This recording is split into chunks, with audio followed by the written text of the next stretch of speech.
लेकिन वर्तमान समय में धीरे धीरे यदि आप विदेशी ज्योतिषियों की भी बातें याद करें तो उन लोगों ने भी भारतवर्ष का एक नक्शा खींचकर अपने स्वप्न का आपको दिया। जय गुरुदेव साथियों, आज हम आपके लिए विदेशी भविष्यवक्ता यानी ज्योतिषियों की जो है भविष्यवाणी आप सभी के सामने लेकर के आए हैं। और उसका मूल कारण यह है कि 28 मार्च 1975 को जयपुर में बाबा जय गुरुदेव जी महाराज ने एक सत्संग के दौरान विदेशी ज्योतिषियों, जिसको हम भविष्यवक्ता भी कहते हैं, उनकी ओर इशारा करते हुए कहा था कि आप अगर देखें तो विदेशी जो ज्योतिषी है उन्होंने भी भारत के विषय में एक अपना स्वप्न का नक्शा खींच करके आपके सामने उन्होंने बताया। कैसे भविष्यवाणी किस आधार पे की जाती है। अनेक तरह के भविष्यवक्ता होते हैं। देखिए, हमारी जानकारी के अनुसार बताता हूँ। एक तो भविष्यवाणी वो करते हैं जिनको पूर्वाभास हो जाता है, यानी उनको स्वप्न में अनुमान हो जाता है, आभास हो जाता है कि ये घटनाएं होने वाली है, वो भी भविष्यवाणी करते हैं। ये प्रकृति की देन है, कुदरती शक्ति होती है, पूर्वाभास जिसको कहते हैं। दूसरे होते हैं तारा नक्षत्र गणना के अनुसार जो भविष्यवाणी करते हैं। अब देखिए, जो पूर्वाभास स्वप्न वाले और तारा नक्षत्र गणना की जो भविष्यवाणी होती है, ये सही भी होती है, या कई बार ऐसा भी होता है कि वो भविष्यवाणी कट भी जाती है, नहीं होती है, ऐसा भी देखने को मिलता है। लेकिन एक भविष्यवक्ता होते हैं जिनकी भविष्यवाणी कभी कटती नहीं है, कभी बदलती नहीं है, और वो भविष्यवक्ता होते हैं संत महात्मा, जो अवतारी शक्ति संत महात्मा त्रिकालदर्शी महापुरुष होते हैं, जो भूत भविष्य और वर्तमान तीनों कालों की जानकारी अपनी मुट्ठी में रखते हैं। तो ऐसे महापुरुषों की भविष्यवाणी कभी कटती नहीं है, और उन्हें संत सद्गुरु या फिर उनको महापुरुष कहते हैं, जिनको स्पिरिचुअल ज्ञान होता है, स्पिरिचुअल साइंस नॉलेज, आध्यात्म ज्ञान, रूहानियत का जिनको ज्ञान नॉलेज और जानकारी होती है, रूहानियत की दौलत जिसके पास, आध्यात्मिकता की दौलत जिसके पास होती है, वह जो भविष्यवाणी करते हैं उनकी भविष्यवाणी कटती नहीं है। ज्योतिषियों की कभी होती है, कई बार वह जो है नहीं भी होती है, ऐसा भी होता है। पूर्व अनुमान स्वप्न, तो इन परिस्थितियों में इनकी होती भी है, नहीं भी होती है। लेकिन यदि गुरु महाराज ने ज्योतिषियों की तरफ इशारा करके अगर कहा है कि विदेशी ज्योतिषियों ने भारत के विषय में कहा है, तो इसका मतलब होता है कि बहुत बड़ी बात है, क्योंकि स्वयं बाबा जय गुरुदेव जी महाराज त्रिकालदर्शी महापुरुष है। इनकी जितनी भी भविष्यवाणियाँ इन्होंने की है, बहुत सारी भविष्यवाणियाँ होगी और कुछ भविष्यवाणियाँ आगे के लिए है, तो उनकी बात कभी कटती नहीं है। बाबा जय गुरुदेव जी महाराज त्रिकालदर्शी महापुरुष है, इसलिए भविष्यवक्ता और ज्योतिषियों की तरफ अगर इशारा किया है तो बहुत बड़ी बात है। हमको उनकी बातों पर जाना चाहिए, जाना पड़ेगा, क्योंकि उन्होंने इशारा दिया। और महापुरुष इशारा देते हैं, सीधे सीधे अगर कोई समझता नहीं है तो लोगों के लिए फिर वो इशारा दे देते हैं। तो चलिए, बहुत बड़ी बात है। और ये भविष्यवाणियाँ हमने कुछ शाकाहारी सदाचारी बाल संघ पत्रिका में से निकाल करके रखी है, और कुछ आपको इंटरनेट पर भी ये मिल जाएगी, अवेलेबल है वहाँ पर। और ये बड़े दिनों की मेहनत है, एक दिन की नहीं है। तो हमको बड़ी प्रसन्नता है कि वह वाणी गुरु महाराज की हमको थोड़े दिन पहले मिल गई, जिसका हम इंतज़ार कर रहे थे कि जब तक बाबा जी का इशारा नहीं मिलता तब तक हम ये भविष्यवाणी लोगों के सामने नहीं रखेंगे, लेकिन लिख करके हमने रखी थी। तो अभी गुरु महाराज का, बाबा जय गुरुदेव जी महाराज का इशारा भी मिल गया। तो चलिए हम चलते हैं विदेशी ज्योतिषियों यानी भविष्यवक्ताओं की भविष्यवाणी पर, जो भारत के महापुरुष और भारत के परिवर्तन के विषय में उन्होंने कहा हुआ है। सबसे प्रारंभ में शुरुआत हम करते हैं फ्रांस के भविष्यवक्ता या ज्योतिषी नास्ट्रेडमस। इनकी किताब है सेंचुरी किताब। उसमें उन्होंने लिखा हुआ है कि भारत में एक नई शक्ति का उदय होगा। एशिया में वह होगा जो यूरोप में नहीं हो सका होगी। एक महान व्यक्ति तो भारत में जन्म लेगा और शांति दूत के रूप में उसकी ख्याति होगी। पूर्व के सभी राष्ट्रों पर वो हावी होगा। वह लोगों में धर्म बांटेगा। धर्म कहते हैं मानवता, इंसानियत, जाति व्यवस्था नहीं। धर्म यानी मानवता, मनुष्यों के जो गुण हैं, अच्छे गुण, उसे धर्म वह लोगों में बांटेगा। एशिया का वह शांति दूत जब रक्तपात, भूकंप, बीमारियां, अकाल, युद्ध और भय से मानवता बेहाल होगी, तब वह मानव धर्म, मानव प्रेम का संदेश सबको सुनाएगा। उसके संदेशों को सुनने के लिए सभी विवश होंगे।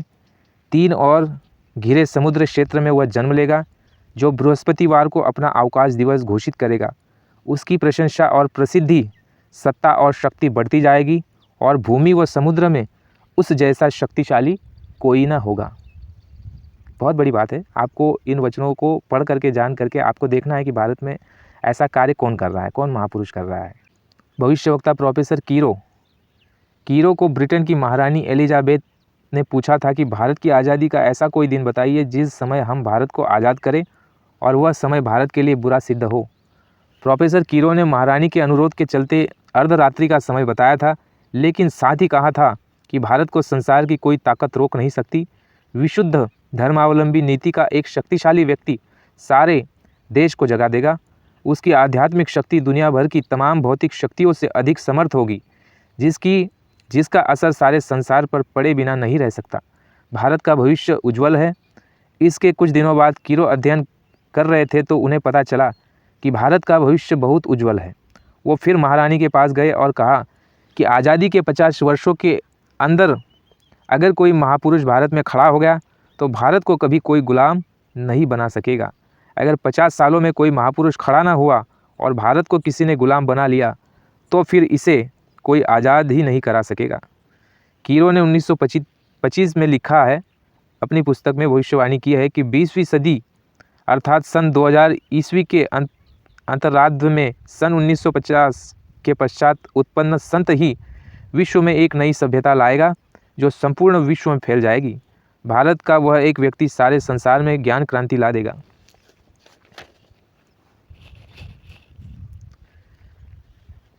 कीरो अपनी भविष्यवाणी में लिखते हैं कि भारत का सूर्य बलवान है एवं कुंभ राशि में है, इसलिए भारत की प्रगति को दुनिया की कोई ताकत नहीं रोक सकती।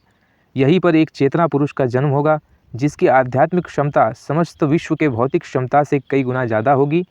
वह गुरु शिष्य की मर्यादा का पालन करेगा। उसके अनुयायी हर धर्म, जाति व संप्रदाय के होंगे। यह कहते हैं कीरो। अमेरिका के प्रसिद्ध भविष्यवक्ता एंडरसन यह क्या कहते हैं वह भी देख लेते हैं।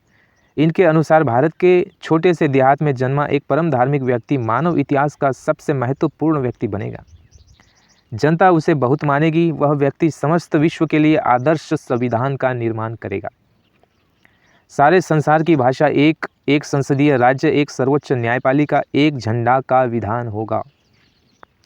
इस व्यक्ति के प्रभाव से सारे विश्व में एक अपूर्व सुख शांति छा जाएगी। वह मनुष्यों में संयम, सदाचार, त्याग, नीति, मानवता, सहिष्णुता आदि गुणों को जीवन में उतारने की होड़ लग जाएगी।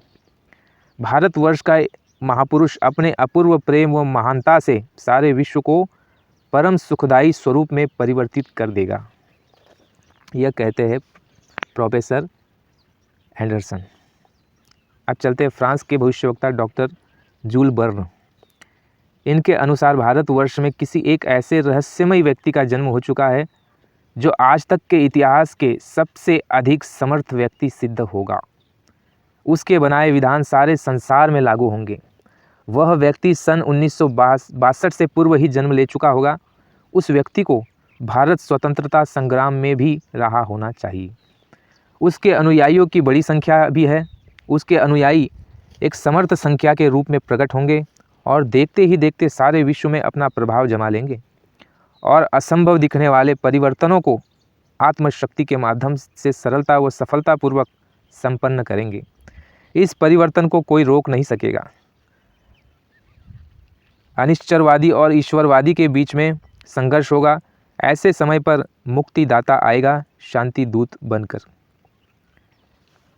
अन्य भविष्यवक्ता है पीटर हरकोस। वे अपनी भविष्यवाणी में लिखते हैं कि भारत में आध्यात्मिकता, धार्मिकता की जो लहर उठेगी वह सारे विश्व में छा जाएगी।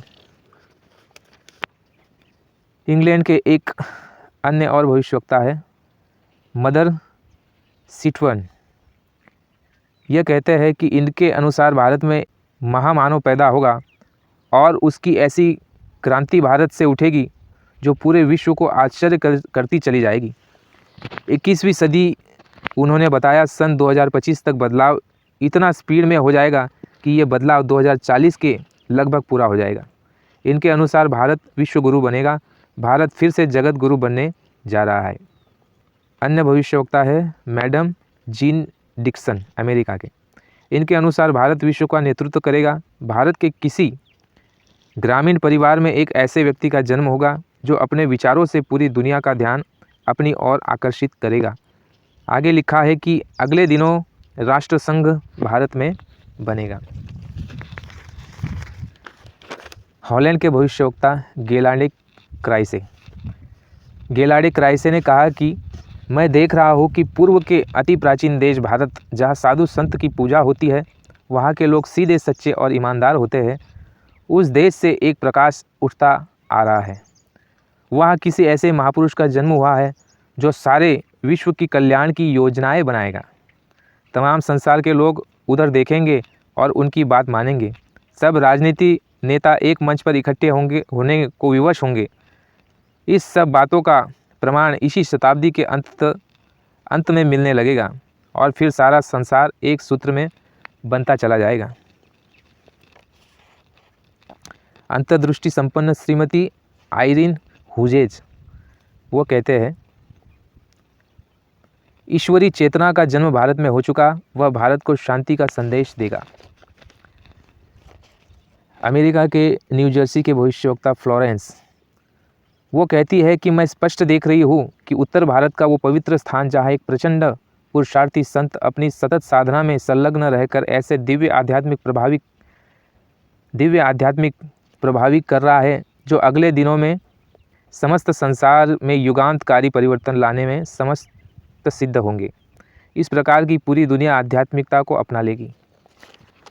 तो यह जो है भविष्यवक्ता ज्योतिषी, चाहे आप इन्हें जो समझे जो माने, यह माने जाने वाले भविष्यवक्ता ज्योतिषी है। इनकी ज़्यादातर भविष्यवाणियाँ सच होती है। अब हमें नहीं मालूम कि बाबा जय गुरुदेव जी महाराज ने किस ज्योतिषी और किस भविष्यवक्ता की बात कही, लेकिन ये ज़रूर कहा कि विदेशी भविष्यवक्ता। तो ये जितने भी भविष्यवक्ताओं की बात आपके सामने रखी है, ये सारे विदेशी भविष्यवक्ता है, बाहर देश के। हमारे देश के तो कई भविष्यवक्ता है और कई संत महात्मा हैं, उनकी भी हम बात करेंगे। उनका भी डेटा हमारे पास है लिखित में महापुरुषों का, उस पर भी हम कभी जाएंगे। लेकिन फ़िलहाल जो है भविष्यवक्ता, विदेशी भविष्यवक्ताओं की ज़्यादा चर्चा चल रही है और लोग उनको ज़्यादा मानते हैं। और जहाँ तक देखा जाए तो भारत के महापुरुष और संत महात्मा, इनकी बात सटीक होती है। लेकिन फिर भी हमारे देश में ऐसी मानसिकता बन गई कि भारत की किसी वस्तु या किसी व्यक्ति का महत्व हमने कम कर दिया, और वही चीज़, वही व्यक्तित्व और वही पुरुष अगर बाहर देश में जाकर के भारत में लौटे उसकी ख्याति, तो उसको मान लेंगे। यानी ऐसा माइंडसेट हो गया। इसीलिए विदेश के भविष्यवक्ता ज्योतिषियों की बात आपके सामने रखी। और इसमें कई बातें और जुड़ी है। अब जैसे देखा जाता है कि यूट्यूब पर कई ऐसे वीडियो आते हैं जिसमें कहते हैं कि वह महापुरुष है, ये महापुरुष है, ये दुनिया के शांति दूत है। तो आप उनके कार्यकलाप को, व्यवहार को, आचार विचार और उनकी विचारधारा को आप देख लीजिए। अपने आप पता चल जाएगा कि कौन सच्चा है, कौन झूठा है, कौन वो महापुरुष है जो इनके भविष्यवक्ताओं के, ज्योतिषियों के वचनों पर सिद्ध बैठ रहा है। तो हमें किसी के नाम लेने की आवश्यकता नहीं है, पर ऐसा माहौल बनाया जा रहा है। हर कोई जो है अपने को महापुरुष या अवतारी बताने में लगा हुआ है। बहुत सारे लोग हैं, तो उनकी भी जानकारी आप रखिए, और जो सही सच्चा काम कर रहा है, कौन ऐसा काम कर रहा है, उसकी भी जानकारी आप रखिए। अगर आपको ये सारी जानकारी, नॉलेज पता हो तो आपको कोई भरमा नहीं सकता, आपको कोई धोखा नहीं दे सकता। हम भी आपको बता सकते हैं कि वो महापुरुष कौन है, लेकिन आप मानेंगे नहीं। इसलिए आप अपनी बुद्धि से, विवेक से तर्क करके, और आप इन शब्दों की गहराई में जाकर के कुछ अनुभव करके आप निर्णय लेना कि वो महापुरुष कौन है, और हो सके तो उनसे जुड़ने का, उनके विचारधारों से जुड़ने का प्रयास करना। जय गुरुदेव।